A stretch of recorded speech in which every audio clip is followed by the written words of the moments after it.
Abra comigo a sua Bíblia na segunda epístola de Paulo a Timóteo, capítulo de número 1. Segunda epístola de Paulo a Timóteo, capítulo de número 1.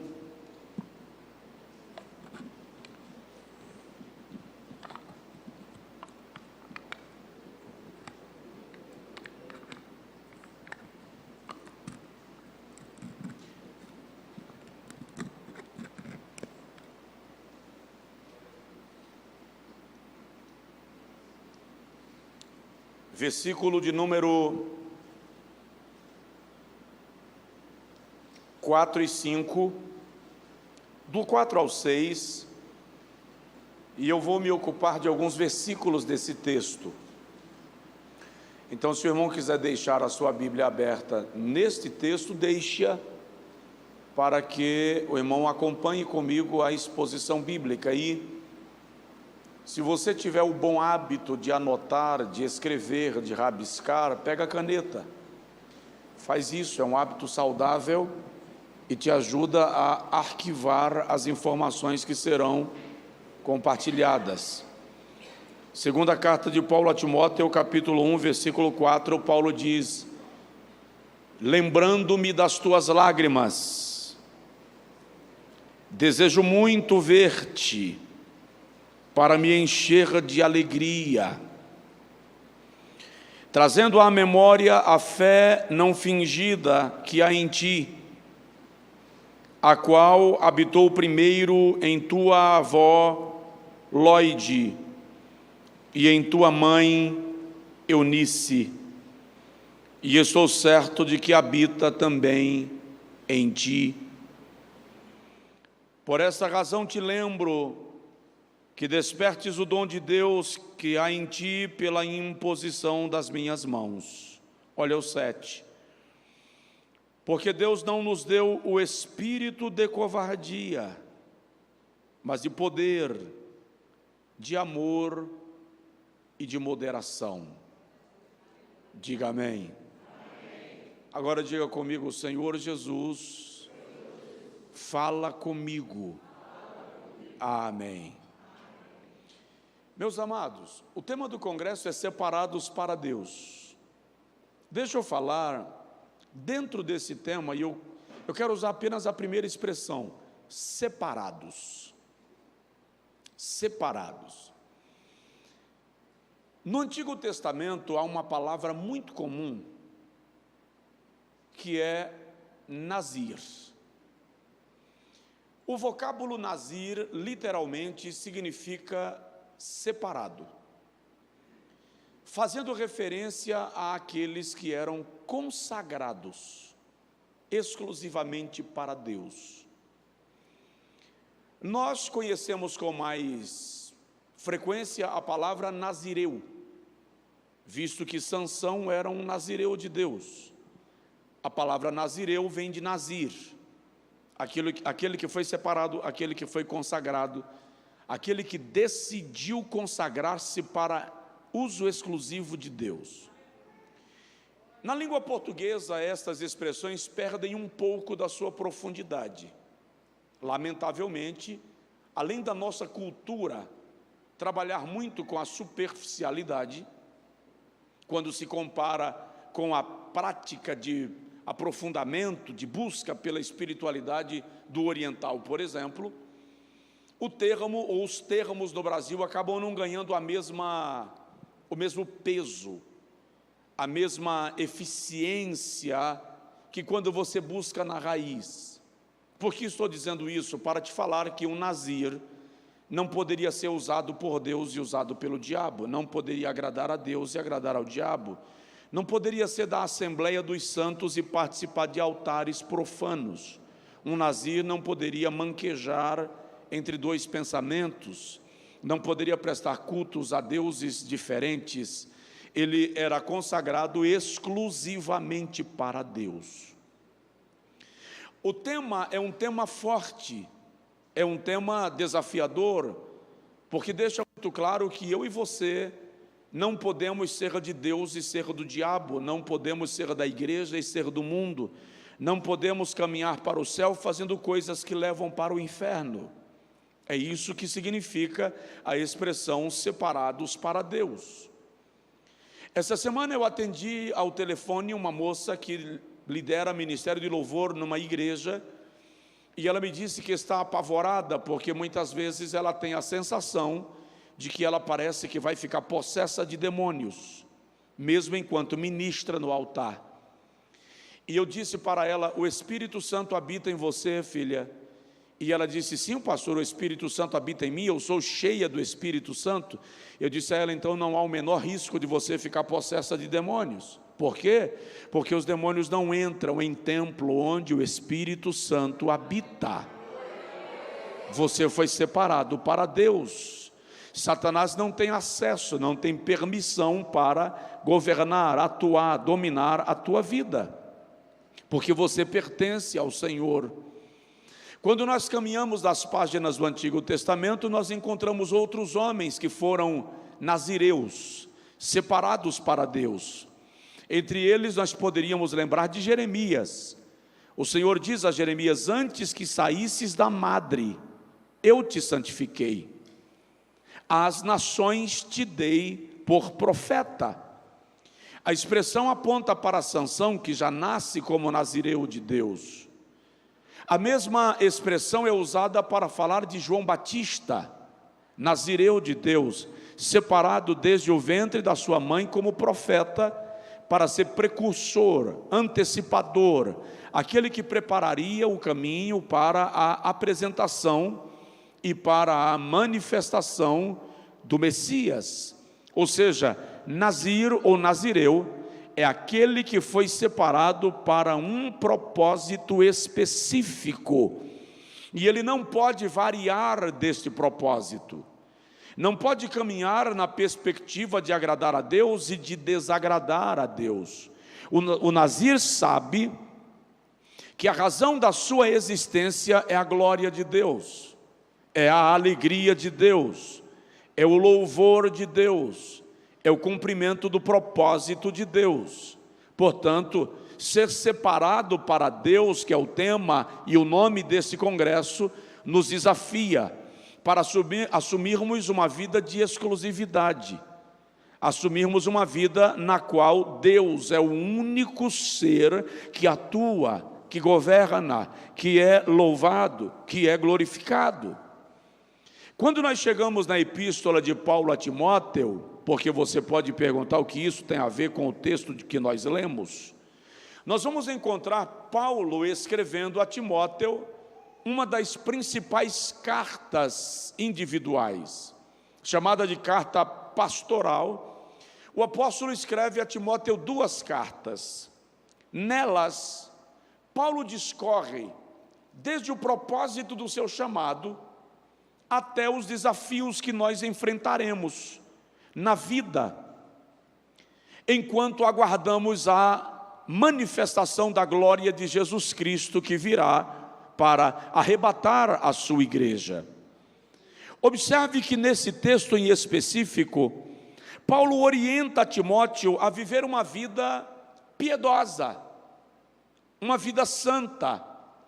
E de certo modo, Paulo mostra para Timóteo como aquele jovem contribuía com a sua própria vida espiritual, com a vida de Paulo. É bom lembrar que quando o apóstolo escreveu esta carta, as duas, ele estava preso.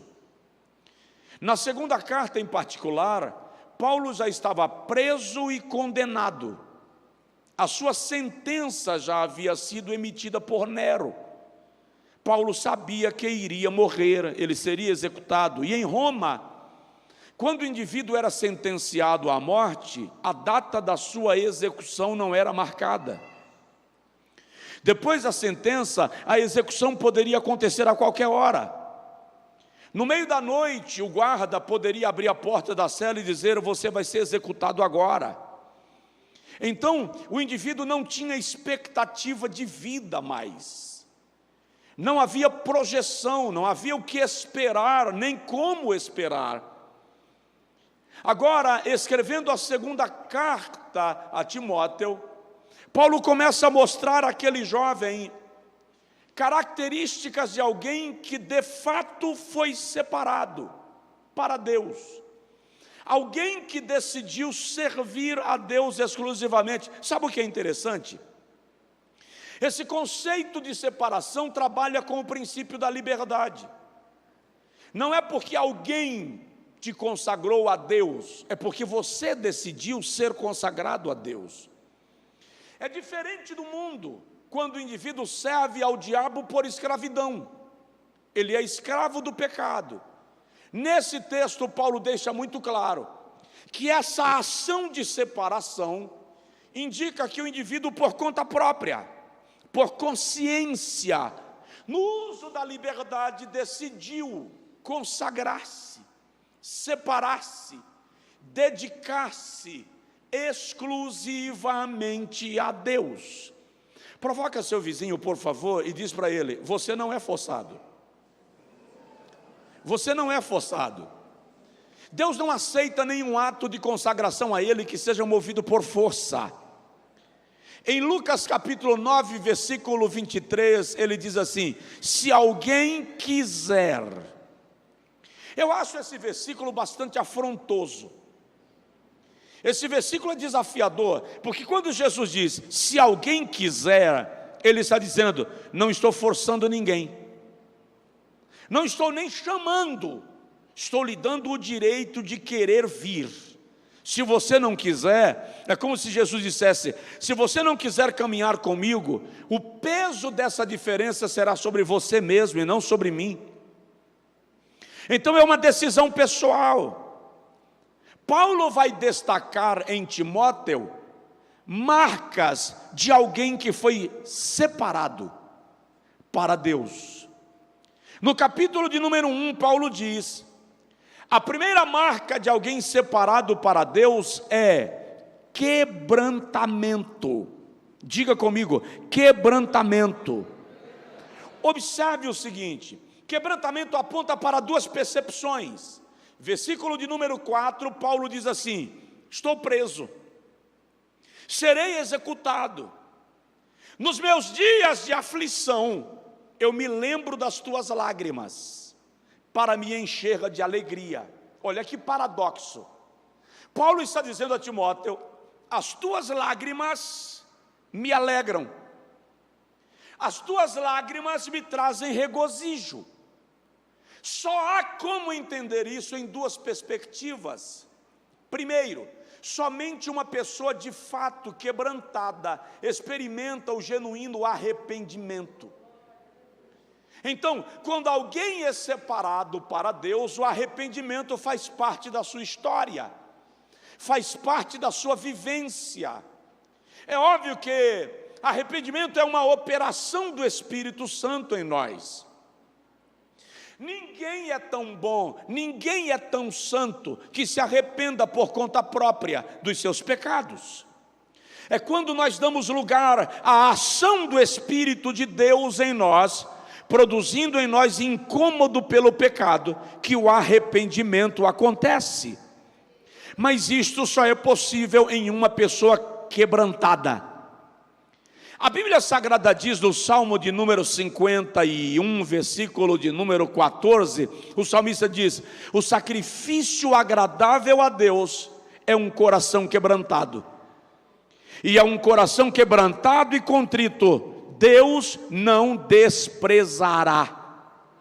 Observe isto, não há como ser separado para Deus sem quebrantamento, porque o quebrantamento é o que gera arrependimento, e é este arrependimento que proporciona a Deus a oportunidade de gerar em nós aquilo que Ele deseja ocasionar, operar, gerar no nosso interior. Por outro lado, a palavra quebrantamento, além de apontar para arrependimento, aponta para contrição. Aquele que está disposto a derramar-se diante de Deus, aquele que está disposto a derramar a sua alma perante o Senhor. Eu vivo numa geração que não conhece mais o conceito de chorar na presença de Deus. Uma geração que está acostumada com reuniões para rir, com reuniões de autoajuda, com reuniões de transformação de mente, mas que não gera mudança de alma, mudança da sua estrutura, pelo quebrantamento que lhe leva a chorar na presença de Deus. Eu lembro-me que uma certa feita eu disse a Deus: Senhor, eu não gosto da maneira que eu prego. Eu quero pregar e ver as pessoas pularem, fazer trenzinho, atropelar as cadeiras da igreja, dançar, fazer celular do céu. Não tem aquele movimento que o cara bota o celular assim e fica cheio? E eu disse para Deus: é isso que eu quero que aconteça quando eu prego. E o Senhor disse para mim assim: Josué, eu não te chamei para fazer o meu povo pular. Eu te chamei para levar o meu povo a chorar. Porque são lágrimas que revelam que a palavra encontrou lugar em um espaço da nossa alma. Lá no profeta Ezequiel capítulo 9, quando o Senhor manda uma sentença sobre Jerusalém, e Ezequiel vê homens armados entrando na cidade, Ezequiel ouviu quando o Senhor disse aos homens armados: matem a todos, mulheres e homens e mulheres, velhos e crianças. Quando os homens vão entrando, Ezequiel viu, apareceu um homem com um tintureiro na mão. E o Senhor diz aos homens armados: esperem, até que sejam marcados com tinta aqueles que ainda choram no meu altar. Se viesse uma ordem de morte para aqueles que não choram mais na casa de Deus, você ficaria vivo? Uma pessoa separada por Deus é quebrantada. Há muitos anos atrás, eu prego há muitos anos, eu prego há 33 anos. Então, há aproximadamente 25 anos atrás, eu fui pregar numa cidade no sertão do estado da Bahia. E quando eu cheguei no carro, na porta da igreja, chegando da viagem ainda, encontrei um senhor que era um antigo presbítero daquela igreja. E ele disse para mim: nunca um pregador me fez chorar. E ele disse aquilo com certa jactância, como se aquilo fosse um espetáculo para ele, sinal de resistência. E eu disse a ele: amém. Quem sabe o Espírito Santo faça, já que os pregadores não conseguiram. Porque quem leva o homem a chorar não é o pregador, tem que ser uma operação do Espírito Santo. Preguei no sábado à noite, ele estava lá sentadão. Preguei domingo pela manhã, ele estava lá sentado. Domingo à noite, no meio da pregação, em algum momento eu vi que ele passou as duas mãos no rosto. E ele era brancão, ele já dorme no Senhor, ele era brancão e ele ficou vermelho. Aí ele colocou os 2 dedos no canto dos olhos, como se quisesse conter uma torneira.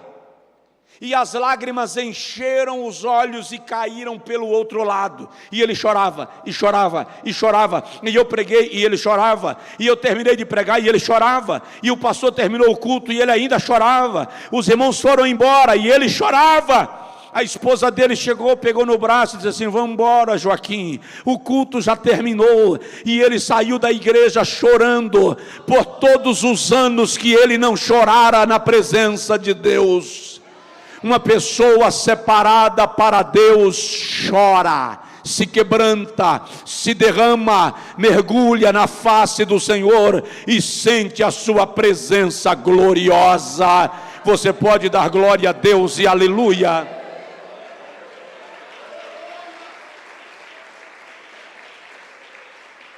Diga aí: eu sou separado para Deus. A segunda marca de alguém separado para Deus é o discipulado. Toda pessoa separada para Deus tem um mestre. Aceita aprender. Aceita ser orientado. Toda pessoa separada para Deus aceita ser instruída. Ninguém é tão sábio que já saiba tudo. Ninguém é tão maduro que não precise aprender um pouco mais. Se você já amadureceu a ponto de não precisar de mais nada, cuidado, porque você pode estar começando a apodrecer. Olha o que Paulo diz a Timóteo, no versículo 5, trazendo à memória a fé não fingida que há em ti, a qual habitou primeiro em tua avó, Loide, depois na tua mãe, Eunice, e então habita em ti. Ou seja, Timóteo foi instruído no caminho do Senhor, foi orientado sobre a vida cristã e a piedade. Todo homem separado por Deus será instruído. Abraão foi instruído por Melquisedeque. Isaac foi instruído por Abraão. Jacó foi instruído por Isaac. Moisés foi instruído por Jetro. Não existem homens separados que não tenham sido orientados por alguém para o seu chamado.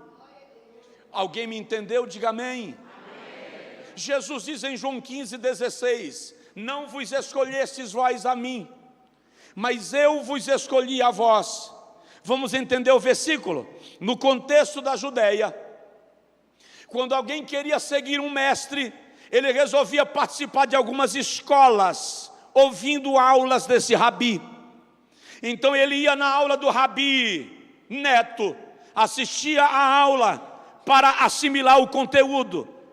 Depois ele ia na aula do rabi Emerson e assistia à aula. Depois ele ia na aula do rabi Joaquim e assistia. Depois que ele assistia a algumas aulas, ele escolhia qual mestre ele gostou mais, com qual ele simpatizou mais. Então ele escolhia seguir o mestre fulano. Jesus está dizendo: no reino de Deus é diferente. Não foram vocês que escolheram a mim, fui eu que escolhi a vocês. Vocês não me escolheram como mestre, eu vos escolhi como discípulos, para que vocês aprendam, sejam orientados e produzam frutos. Muita gente não aceita aprender. Quando você não aceita aprender, você compromete o resultado do seu chamado. Aceite ser instruído, aceite ser orientado. Salomão diz: filho meu, não rejeites a repreensão do teu pai, e ouves o conselho da tua mãe. O Senhor quer nos fazer instruídos. Todo homem precisa de alguém para lhe orientar. Interessante, Eli, diz a Bíblia, era um sacerdote cego. A idade lhe havia diminuído a visão. Eli já não vivia os melhores momentos do seu ministério. A voz do Senhor era rara, ou seja, Deus não falava mais com Eli. As visões não eram frequentes, não havia mais profeta em Israel. Os filhos de Eli estavam desviados e profanando o santuário. Mas quando o Senhor bradou no templo, bradou em Siló e disse: Samuel, Samuel. Samuel levantou e foi a Eli. E Samuel diz: eis-me aqui, porque tu me chamastes. Eli responde: não, eu não te chamei. Samuel volta para o seu aposento, e outra vez a voz brada: Samuel, Samuel. Ele volta a Eli e diz: eis-me aqui, tu me chamastes. Eli diz a Samuel: não, eu não te chamei, mas Se te chamar a terceira vez, responde: fala, Senhor, porque o teu servo ouve. Preste atenção, uma pessoa com capacidade de te ensinar é aquela que já passou pelo lugar que você está passando. Uma pessoa com capacidade para te ensinar é aquela com um nível de discernimento que vai te apontar o caminho que você ainda não conhece. Uma pessoa com capacidade de te ensinar é aquela que já conhece a voz de Deus e vai te instruir acerca dela. Se não for pedir muito, dá um toque de leve no seu vizinho e diz para ele: aceite aprender. Pessoas separadas por Deus, separadas para Deus, aceitam aprender. E não vem com essa ideia: eu só aceito aprender de alguém que já é mais velho do que eu. Presta atenção, o Espírito Santo é um mestre tão excelente, que ele vai usar os instrumentos menos prováveis para te responder perguntas que você está buscando pelas respostas. O pregador mais simples ao mais culto vai trazer uma revelação de Deus para o teu coração. Tem crente que diz: eu não aceito sentar para ouvir alguém que não esteja no nível X, pois você não é apto para ser separado, você não aprendeu a aprender. Todas as pessoas a quem Deus usa trarão uma resposta, um ensino, um princípio, uma aula para a sua vida. Aceite aprender, porque Deus quer te ensinar lições extraordinárias, lições gloriosas. Aleluia! Aquele que é separado por Deus aprende.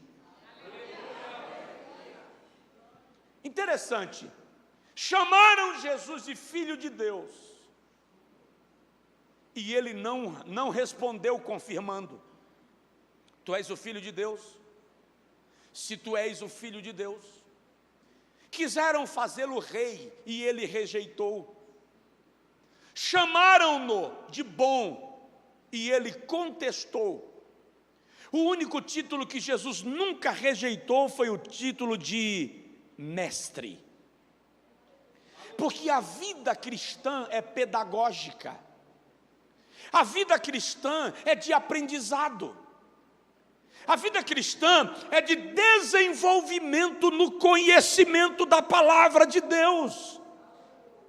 Então eu e você que fomos separados por Deus, precisamos estar aptos para aprender. A fé que habitou em Lloyd, a fé que habitou em tua mãe Eunice, é a fé que agora habita em ti. Embora a fé não seja hereditária, ela é ensinada, ela é compartilhada. E a minha palavra para o seu coração nesta noite: não importa a área da vida onde você atua e quem tu desejas ser, aceita aprender com quem está em nível superior ao teu, e aceita aprender com quem está em nível inferior ao teu, porque cada um tem uma percepção da verdade e vai te ensinar uma lição para a vida que vai abençoar a tua jornada. Terceiro lugar, uma pessoa separada por Deus é incendiada pelo fogo do Espírito Santo. Não. Deus nunca vai te separar e deixar do jeito que você era. Você nunca vai ser separado para Deus e permanecer como chegou. Sempre que você é separado para Deus, Ele te faz passar pela fornalha. Ele vai te queimar, vai te incendiar, vai fazer você sentir o fogo e o queimor da sua presença, para a glória do seu nome.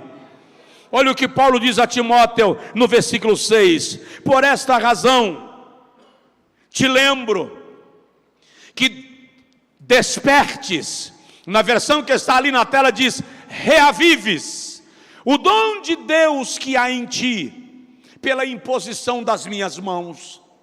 O vocábulo despertar ou reavivar, à luz do original grego do Novo Testamento, é a mesma expressão usada para colocar mais lenha numa fogueira, a fim de não deixar o fogo apagar. O que Paulo está dizendo a Timóteo é: o fogo que foi aceso na sua alma, não deixe apagar, coloque mais lenha, mantenha o fogo aceso, mantenha a chama viva. Se você foi separado por Deus, separado para Deus, o fogo vai queimar na sua alma e você não vai conseguir rejeitar a presença do fogo de Deus. Há um homem na história da Igreja Batista Brasileira que muitos batistas não conhecem. Todo batista que experimentou a renovação espiritual, que experimentou o poder do Espírito Santo agindo no nosso tempo pelos dons espirituais, todo batista brasileiro tem uma dívida com este homem. Se chamava Enéas Tognini. Ele morreu há cerca de 5 anos atrás, com um pouco mais de 100 anos de idade. Tognini era um dos grandes mestres do Brasil. Pastor da Igreja Batista de Perdizes por mais de 50 anos. Era tradicionalíssimo. E um dia, Tognini conta que ele foi no quarto orar, entrou na sua biblioteca, e ele disse para Deus: se esse negócio de batismo com o Espírito Santo é verdade, eu quero receber. E eu só saio daqui depois que o Senhor me tocar.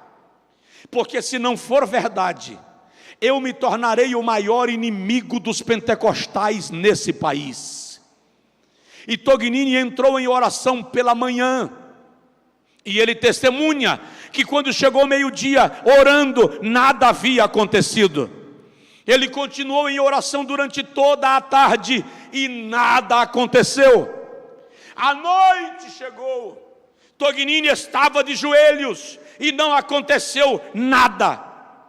Determinada hora da noite, enquanto ele orava, ele diz que a voz de Deus bradou para ele e disse: Enéas, entrega. E ele perguntou para Deus: entregar o quê? E o Senhor disse a ele: me entrega o pastoreio da Igreja Batista de Perdizes. E ele disse a Deus: eu entrego. E ele disse que houve um silêncio, e agora ele começou a se quebrantar, porque ele tinha certeza que Deus havia falado com ele. E o Senhor de repente rompe o silêncio e diz: Enéas, entrega. E ele perguntou a Deus: entregar o que mais? E o Senhor lhe disse: me entrega a direção do Colégio Batista Brasileiro. E ele disse a Deus: entrego. Continuou orando, e o Senhor de repente lhe diz: Enéas, entrega. E ele perguntou a Deus: mas o que mais? E o Senhor disse a ele: me entrega a tua biblioteca. Àquela época, ele diz que a sua biblioteca tinha quase 6.000 volumes. E para ele era quase um ídolo. Era intocável. E ele disse a Deus: eu entrego ao Senhor a minha biblioteca. E o Senhor disse a ele: Enéas, entrega-me. E ele perguntou a Deus: o que mais eu tenho para te entregar? E o Senhor falou com ele: me entrega a tua esposa e os teus filhos. E ele disse a Deus: eu entrego. A essa altura ele disse que já chorava, a sua alma desmanchava, e de repente o Senhor diz: Enéas, me entrega mais uma coisa. E ele perguntou: Senhor, o que mais? Eu entrego tudo. E o Senhor disse a ele: me entrega a tua vida. E ele disse a Deus: eu te entrego a minha vida. Enéas Tognini conta que ele sentiu uma onda de fogo cortar a sua alma e caminhava em todo o seu interior. E ele saiu da biblioteca na madrugada falando em línguas estranhas. A esposa acordou com Enéas batizado com o Espírito Santo. E foi nesse dia que iniciou o movimento de renovação entre os batistas brasileiros. separado para Deus não escapa do fogo da presença de Deus. O fogo está dentro de você. Pastor, por que eu não sinto nada? É simples responder. Quando Gideão foi guerrear contra os midianitas, ele pegou 300 cântaros, deu um cântaro para cada um dos seus homens e colocou uma tocha acesa dentro do cântaro. Gideão separou os 300 homens em 3 companhias e disse para eles: quando eu gritar pelo Senhor e pela espada de Gideão, vocês gritam também e quebrem os vasos. Quando eles quebraram os vasos, era o vale de Jezreel. O vale de Jezreel tem a melhor acústica natural do planeta. A voz ecoa por quilômetros. Imagina 300 vasos sendo quebrados na madrugada, silêncio absoluto, o vento correndo. Os midianitas, quando ouviram esse barulho sem saber de onde vinha, pensaram que era um exército. E tem mais: quando os vasos quebraram, as tochas brilharam. Os midianitas ficaram apavorados e começaram a guerrear entre si, porque ninguém sabia quem era quem. Presta atenção, a tocha só apareceu quando o vaso quebrou. A chama que está dentro de você só vai aparecer quando o vaso quebrar. Quando o vaso quebrar, a chama aparece e ninguém poderá negar a presença do Espírito Santo dentro da tua vida. Então, em nome de Jesus, deixa o quebrantamento encher a tua alma e a chama do Espírito Santo vai inundar o teu coração para a glória de Deus. Só quem pode glorifica, enaltece, magnifica, adora, engrandece o nome de Jesus.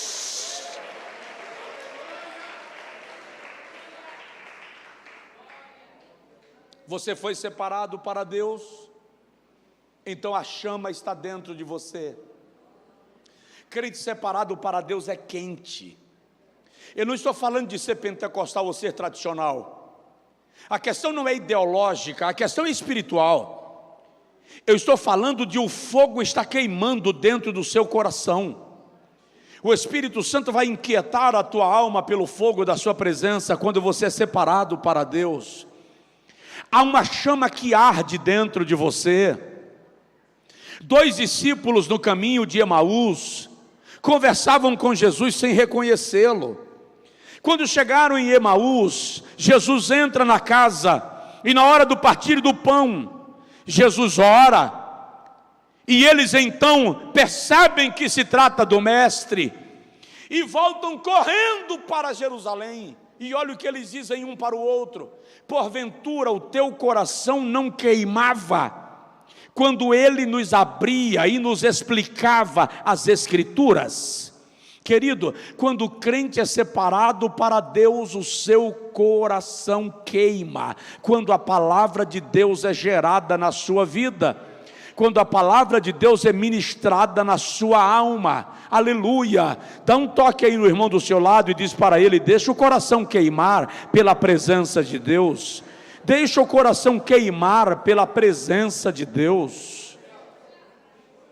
Em quarto lugar, Paulo destaca em Timóteo: uma pessoa separada para Deus é revestida de Deus.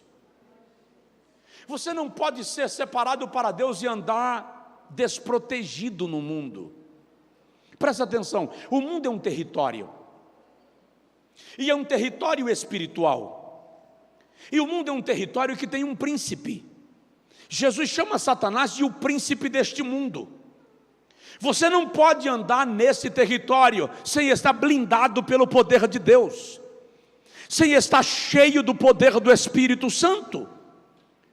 Paulo diz a Timóteo, no versículo 7, Deus não nos deu espírito de medo, Deus não nos deu espírito de covardia, mas espírito de poder. Ou seja, andando nesse mundo, cujo príncipe é Satanás, Deus não quer que tenhamos medo. para isto Ele nos revestiu de poder, nos encheu do poder da sua presença. Lucas 24, 49, Jesus diz: ficai em Jerusalém, até que do alto sejais revestidos de poder. A palavra revestir, literalmente é vestir por cima. Ou seja, a minha camisa me veste, o meu paletó me reveste. Quando Jesus diz que nós seremos revestidos de poder, Ele está dizendo que você já nasceu com algumas habilidades. Você nasceu com dons, talentos, capacidades. Mas Jesus está dizendo, para transitar neste mundo, para fazer a obra de Deus, não basta a habilidade que você tem, não basta o talento que você tem.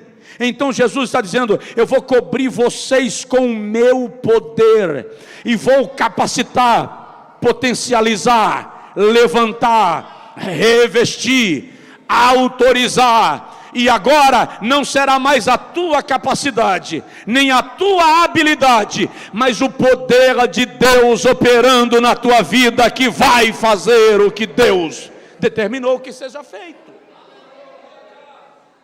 Se você foi separado para Deus, você precisa ser cheio do poder de Deus. Eu acho muito engraçado como a igreja brasileira não leva isso a sério. Eu acho muito incomum até como a igreja brasileira transita a vida cristã como se fosse apenas uma filosofia, como se fosse apenas um segmento. Os sociólogos nos chamam de segmento. Nós somos o segmento religioso, o segmento evangélico. Os políticos nos veem de 2 em 2 anos como segmento. Se eu conseguir o apoio do segmento evangélico, eu estou eleito. A igreja não entendeu que ela é mais do que um segmento. A igreja não entendeu que ela não é uma minoria. A igreja não entendeu que ela é a agência central de Deus na terra. Presta atenção nisso. Tudo que Deus fará na terra, nesta dispensação, será feito através da igreja. Toda a ação de Deus na terra, neste tempo, na dispensação da graça, é através da igreja. Isso só pode ser feito se a igreja for revestida do poder, cheia de autoridade. As pessoas estão invocando demônios abertamente. Elas professam que são adeptas de entidades malignas abertamente. Não há mais segredo. Não é discreto mais. E nós, cristãos, nos tornamos seguidores de Jesus, admiradores de Jesus, fãs de Jesus, frequentadores de uma igreja como se fosse um clube. Nos tornamos apenas um movimento social. Nos encontramos de maneira fria, gélida. Sim, temos louvores animados, mas o que muda? Presta atenção, 2019, um ano antes da pandemia, as pesquisas mostraram que nós tivemos no Brasil cerca de 22 mil eventos evangélicos. 22 mil eventos evangélicos. Entretanto, querido, o evento não muda nada se a mentalidade não mudar. Os cultos não mudam nada se a mentalidade não mudar. A posição social não muda nada se a mentalidade não mudar. Vamos colocar políticos no poder, juízes no poder, para que eles influenciem. Aí quando chegam lá, são influenciados, não influenciam nada. Por quê? Porque falta ser revestido do poder de Deus, para chegar blindado, protegido, e o nome de Jesus ser glorificado através da igreja.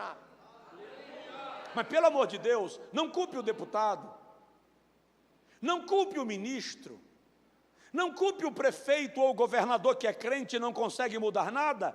Nós somos igreja e não conseguimos mudar nada na nossa casa. Então não vamos culpar ninguém.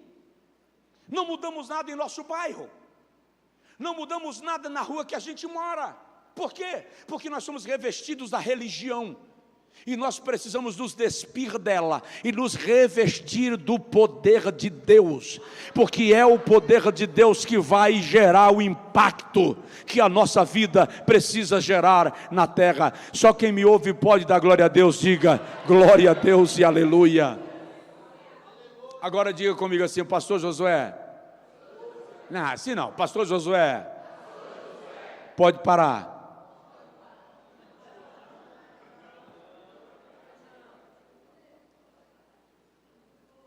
Quem foi separado para Deus? Quem foi separado para Deus? Ok? Você já experimentou o quebrantamento? Já experimentou o discipulado? Aceita ser orientado? Você foi separado para Deus? Já viveu o incendiamento pelo poder do Espírito Santo?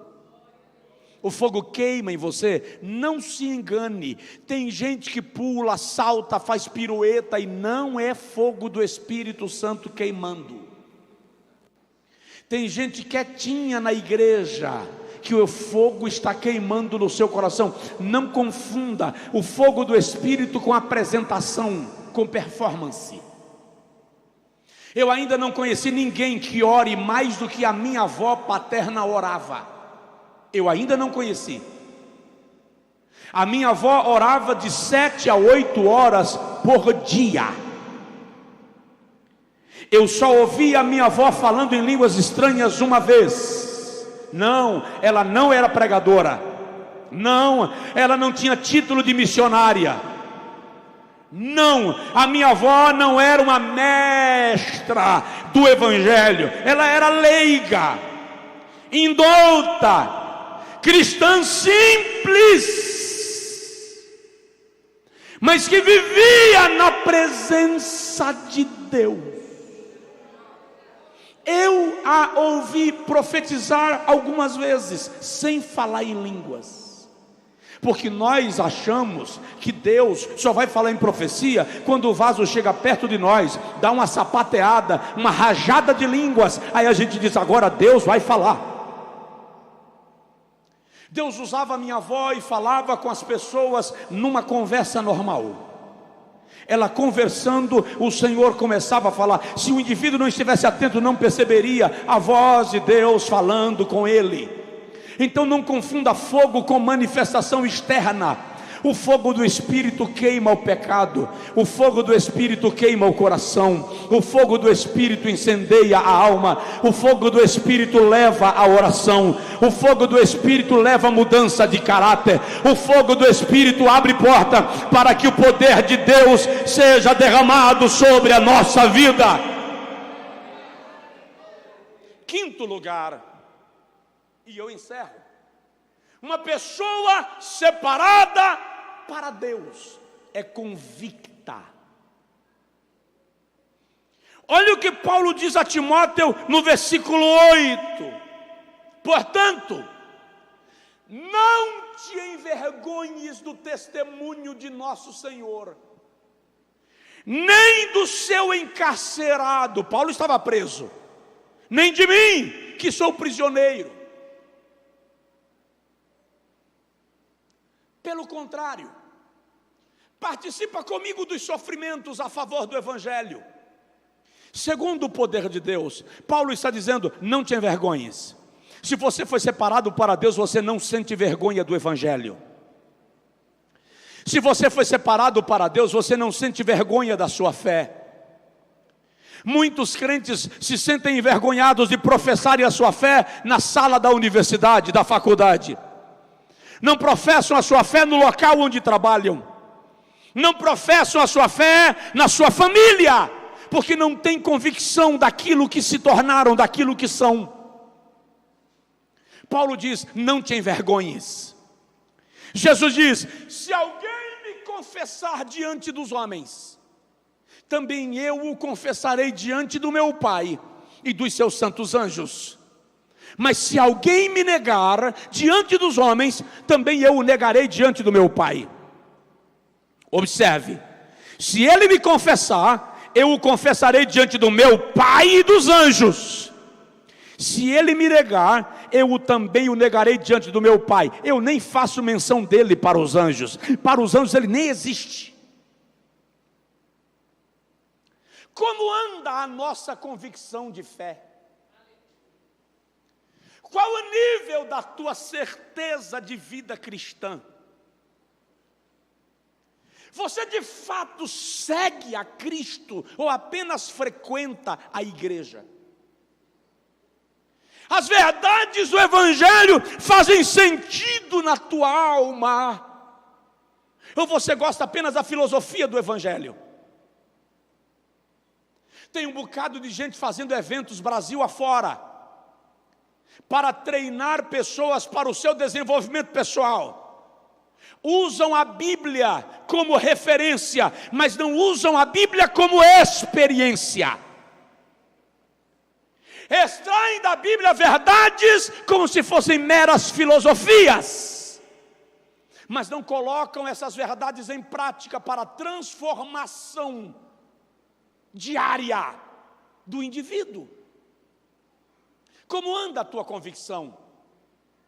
O indivíduo sai de um evento como este, desses que me refiro, e ele sai flutuando. Essa semana eu falei com uma pessoa que pagou 100 mil reais por uma imersão de fim de semana. E para ter uma hora individual com o mentor, pagou 10 mil extras. E ele disse assim, ela disse assim: pastor, sabe o que é interessante? Você sai de lá empolgado e pensando que vai conquistar o mundo em 24 horas. Em 30 dias você voltou para o mesmo padrão de vida que você vivia antes. Por quê? Porque a filosofia pode até mexer com a tua mentalidade, mas não transforma a tua essência. O Evangelho transforma. Ninguém que experimenta o Evangelho volta a viver como vivia antes. Até o cara que abandona a fé, o cara que se afasta da igreja, que se entristeceu e volta para o mundo, ele não dá conta de fazer o que fazia antes, sem a sua consciência lhe perturbar. Porque o Evangelho transforma, o Evangelho muda. Então a pergunta é: como anda a tua convicção do Evangelho? Você foi separado para Deus e tem dúvida da tua fé? Você foi separado para Deus e não tem coragem de declarar a tua fé em Deus? Que separação é essa? Que nazireu é esse? Eu conheço pessoas das mais diversas confissões religiosas. E o único povo que eu conheci até hoje que tem vergonha de confessar a sua fé são os chamados cristãos. Eu já vi hinduísta fazendo meditação dentro do avião em voo internacional. Eu já vi budista fazendo yoga dentro do avião em voo internacional. Eu já vi muçulmano estender o seu tapete no corredor do avião para fazer a sua oração durante o voo. Nós crentes chegamos no restaurante, a gente nem ora pela comida, porque a gente tem vergonha de a mesa vizinha perceber que nós estamos orando. Tem alguém aí, não? Fala aí, estou aqui. Convicção. Uma pessoa separada para Deus não tem vergonha da sua fé. Eu estava viajando certa feita, muitos anos atrás, de Feira de Santana para a Vitória da Conquista. Fui de ônibus. E em dado momento eu percebi que iria chegar atrasado no culto. Então eu fui ao banheiro do ônibus, coloquei a gravata, coloquei o paletó, peguei a minha Bíblia e comecei a ler a mensagem que eu iria pregar naquela noite. Só que a poltrona do meu lado estava vazia. Sentou um rapaz do meu lado. E enquanto eu lia a Bíblia, ele perguntou: você é evangélico? Eu não respondi nada. Ele perguntou: você é cristão? Eu não respondi nada. Ele perguntou: você é crente? Eu continuei sem dizer nada. Que falta de educação, né?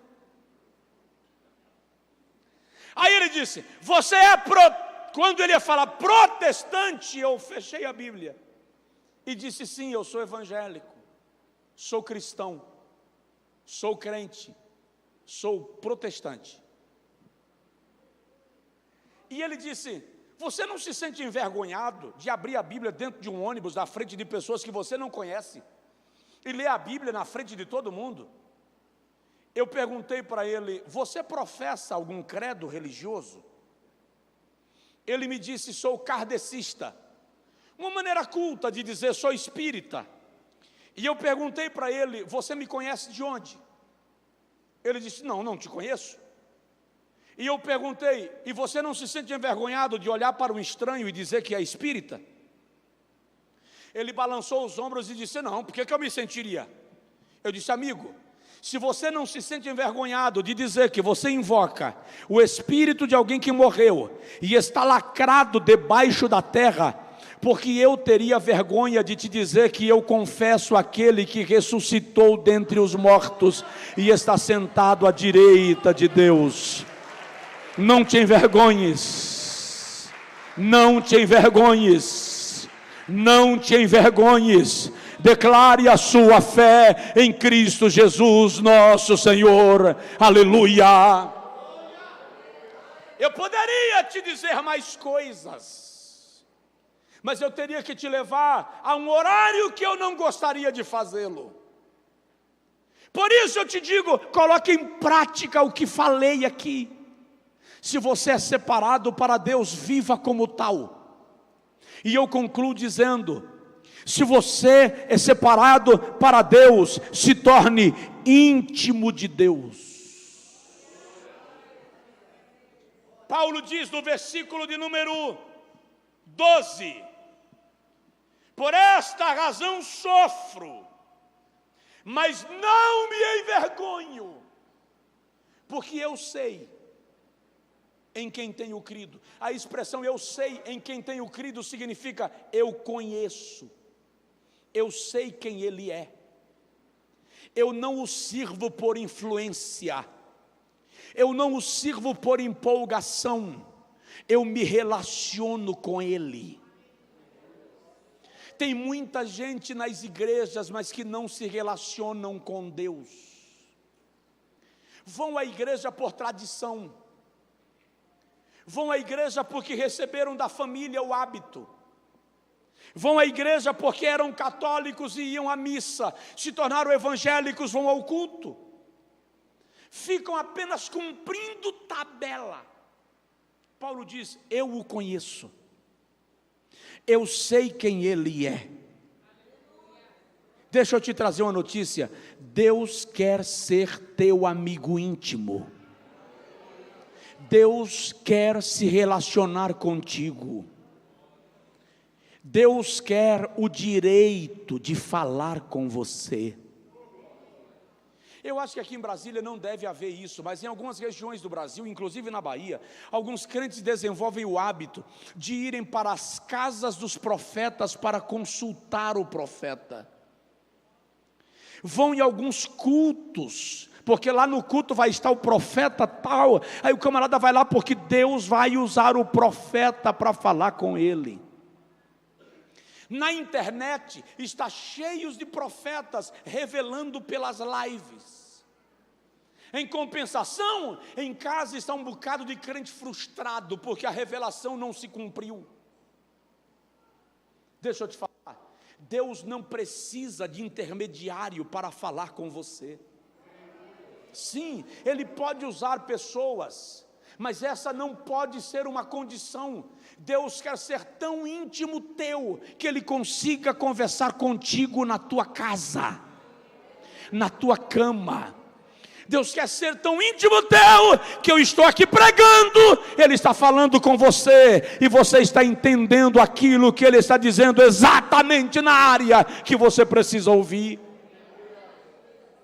Jesus diz: não vos chamarei servos, vos chamarei amigos, porque o servo não sabe o que o seu senhor faz, mas eu revelei para vocês todos os segredos do meu Pai. Vocês são amigos. Aí ele diz: vós sereis meus amigos, se fizerdes o que eu vos mando, o que eu vos ensino, o que eu vos oriento. Isto é intimidade com Deus. A Bíblia diz de Enoque que ele andava com Deus.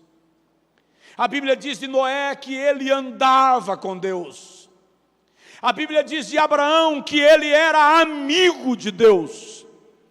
A Bíblia diz de Moisés que o Senhor falava com ele face a face. A Bíblia diz de Samuel que nenhuma das palavras proferidas pela sua boca caíram por terra. A Bíblia diz de Davi que ele era homem segundo o coração de Deus.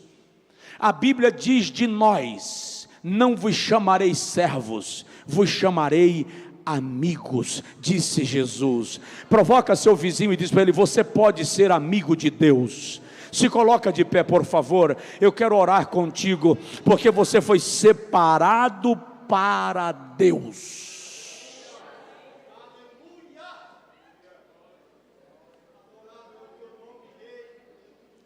Tem um detalhe que a igreja brasileira não reconhece. Nós compramos instrumentos para a igreja, e quando nós chegamos no culto, nós consagramos o instrumento. Presta atenção, na Bíblia Sagrada, quando algo é consagrado para Deus, não pode ser usado para nenhuma outra coisa, para nenhum outro propósito. Isso significa que se você é vaso separado para Deus, dentro de você não pode entrar nada que não seja de Deus. Em você nada que não seja para a glória de Deus pode acontecer, porque você é separado para Deus. Podem vir, você é templo de Deus. O Espírito de Deus habita em você. O mundo não pode ter vez no teu coração. Não estou dizendo que você não peca, pelo amor de Deus, nós somos homens e mulheres passivos de falharmos, mas não seremos cativos do pecado. O pecado não terá domínio sobre nós, disse Paulo. Por quê? Não estamos mais debaixo da lei, estamos debaixo da graça. Fomos separados para Deus. José diz à mulher de Potifar: longe esteja de mim pecar contra o meu Deus. Isso é ter consciência de quem eu sou. Separado, Nazir, aquele que foi dedicado exclusivamente ao Senhor. Você vai sair agora para casa, e quando você sai transitando nas avenidas, os demônios sabem que você é propriedade exclusiva de Deus. Eles são ordenados a abrirem alas para você passar, porque você tem dono, você é propriedade, você foi separado para Deus. Eu me lembro do testemunho de um homem que era bruxo e ia aos cemitérios retirar cadáveres para oferendas. E ele conta que algumas vezes, quando ele mexia em sepulturas, a entidade a quem ele servia dizia: não mexe com esse. Mas por que não? Porque esse não é nosso. Quando nós somos de Deus, e nós somos de Deus, o nosso corpo pertence a Deus. Satanás tem que respeitar isto, porque nós somos do Senhor. Paulo diz assim: quer vivamos, quer morramos, somos do Senhor. Separados para Ele. Eu quero orar contigo agora. E o irmão vai dizer para Deus: eu quero viver a profundidade desta separação. Eu quero viver a glória dessa exclusividade. Eu sou teu, tu és meu. Lembra de cantares: eu sou do meu amado, e o meu amado é meu. Olha aí, ó, o Espírito Santo resgatando alguém que é dele. Olha o Espírito Santo atraindo a presença de Deus, alguém que pertence a Deus. Não adianta, não escapa. O indivíduo circula o mundo inteiro, e o Senhor o cerca com o seu amor. O Senhor o cerca com a sua presença. Aleluia.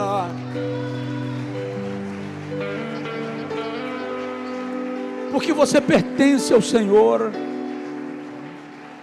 porque você é propriedade de Deus. Ele não abre mão de você. De repente há mais alguém: pastor, eu estou afastado da igreja, pastor, eu esfriei na fé, eu quero me reconciliar com Deus agora. Pastor, eu vim aqui por acaso, estava passando ali na rua e entrei, eu quero entregar a minha vida ao Senhor. Se você está aqui, vem à frente, ou dá um sinal com uma das suas mãos assim. Nós vamos orar com você nesta noite, nós vamos abençoar a tua vida esta noite. Sai do seu lugar em nome de Jesus. Alguém vai te acompanhar. Antes de você chegar aqui, alguém vai chegar com você. Você que está no culto online, está transmitindo? Você que está no culto online e deseja entregar a sua vida para Jesus, onde você estiver, conversa com a equipe de mídia da igreja aí no chat e avisa: eu estou entregando minha vida a Jesus agora, eu estou me reconciliando com Deus agora. Porque você foi separado para Deus, marcado.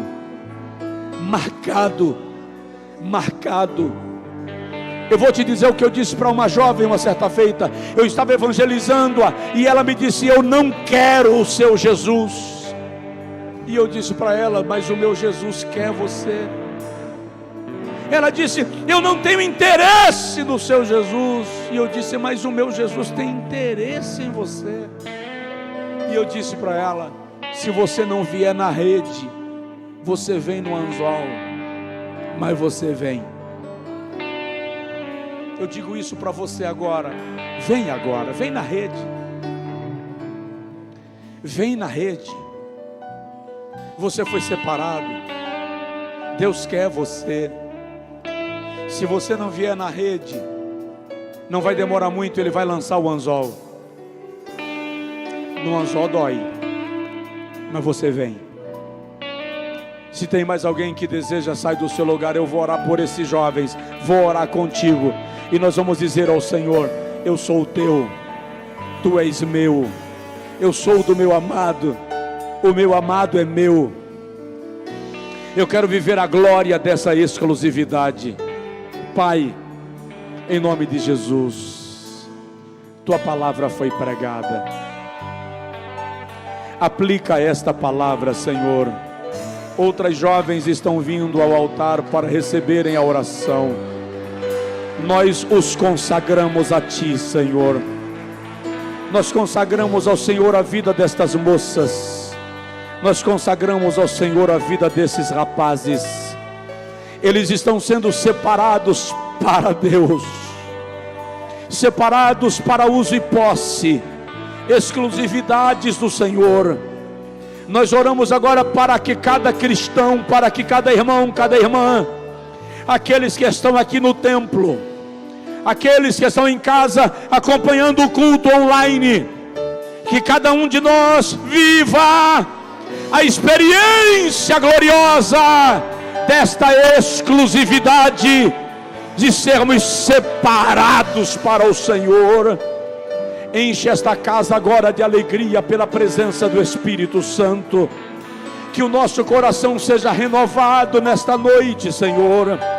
Aqueles que falam em línguas espirituais, recebam agora renovo em línguas estranhas. Aqueles que ainda não receberam, sejam agora cheios do Espírito Santo. batizados com o Espírito Santo. Que durante o louvor que vai ser ministrado agora, Senhor, uma glória encha este lugar de maneira extraordinária. Enche esses rapazes, enche essas moças, derrama a tua glória neste lugar, em nome de Jesus.